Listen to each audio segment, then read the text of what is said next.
25 years ago today, the episode Prophecy of Doom aired for Batman the Animated Series, October 6th, 1992.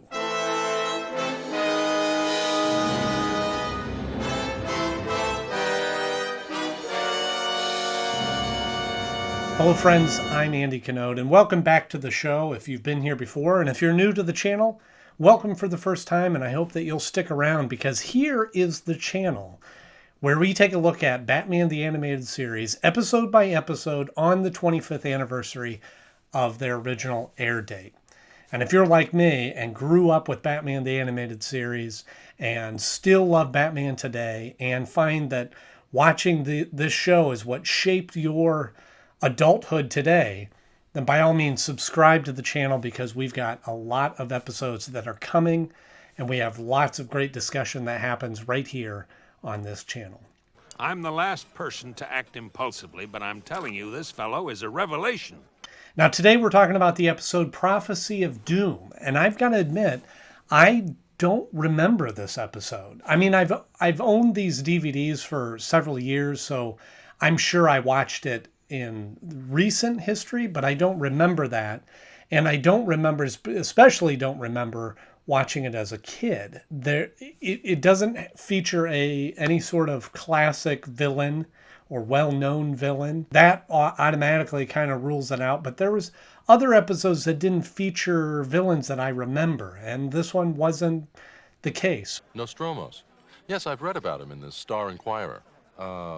Alfred likes to pick up a copy now and then. We'll get into all that. First, I'm going to put the 45-second Joker bomb, the new and improved 45-second Joker bomb, up on the clock here, on the screen rather, and see if I can explain this episode in 45 seconds. After an explosion on a cruise ship and it goes down and everybody's bailing off and scrambling for their lives, Bruce is having dinner with an old friend of his that explains that he was going to be on that cruise ship, but didn't at the advice of Nostradamus, a man that is been advising him on all of his dealings. So this piques Bruce's curiosity and goes to see this man who is prophesying about things and dangers that are going to happen. And then it comes out that he is actually a con artist that is asking all of the rich members of his brotherhood to donate to this one fund so that they don't have these catastrophes happen and they can the money will cover them.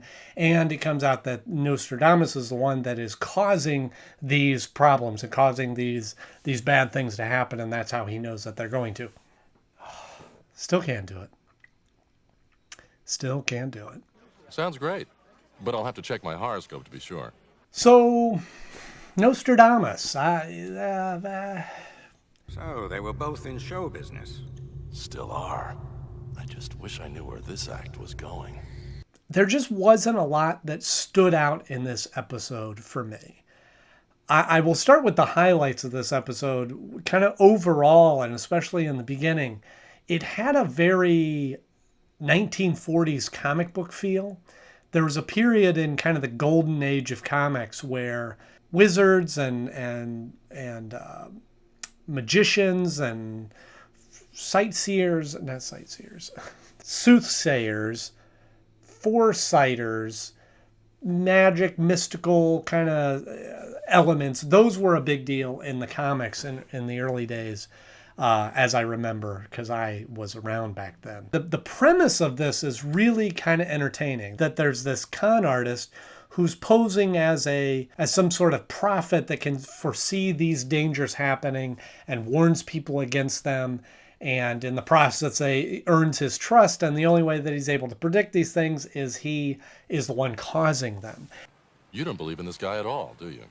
Call me crazy, but sometimes I think his predictions come true because he makes them happen. And his partner is a special effects guy. That's all kind of neat elements. So he's able to do this floating, levitating thing. And it's all explained away by pulleys and systems like that.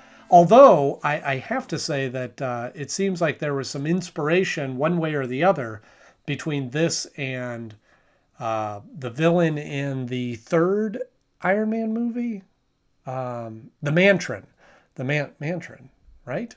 Mandarin. That's right, Mandarin. What is the man? Where they hire this actor to pose as this terrorist.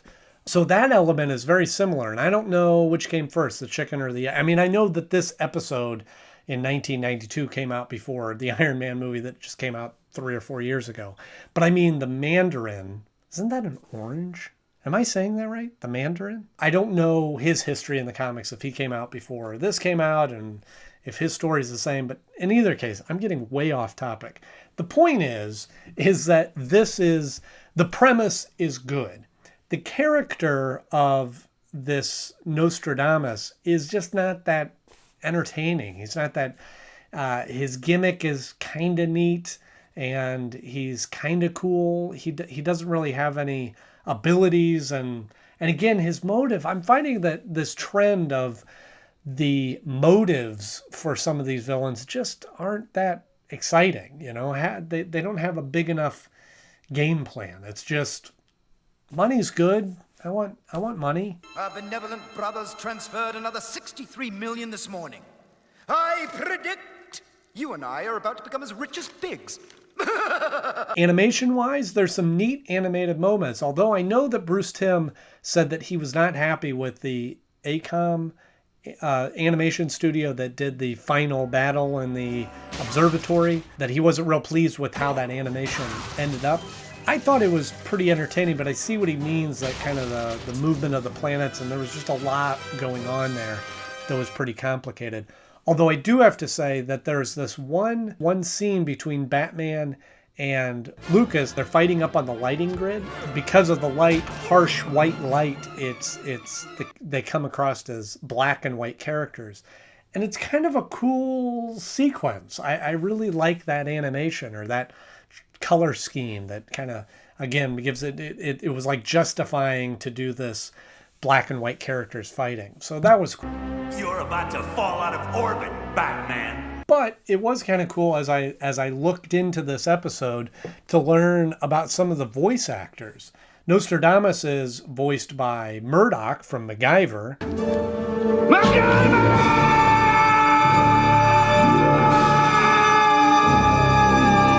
I don't even know what his real name is. Once I read that, you can absolutely identify his voice as Murdoch. Radios for the cosmic transmitter. Tune your receivers. Hear the inner voice. Heather Locklear spoke for Lisa. I understand, all right. You're like all the rest. Suckered in by this money-grubbing, bogus creep. One thing that's maybe a little bit of a nitpicky detail, and I don't normally get too hung up on accuracy of some of these episodes. I mean, I want it to be believable, and as much as Batman is believable, but there was one element in this episode that kind of stuck out to me, and that is that when Batman is in the elevator after Nostradamus predicts that there's a grave catastrophe going to happen to him, he's in the elevator and it starts going down, and he's pushing buttons. One, his face gets slammed into the control keypad there.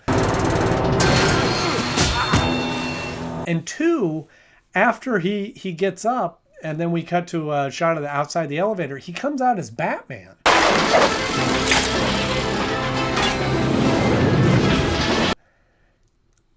When did he have time to change?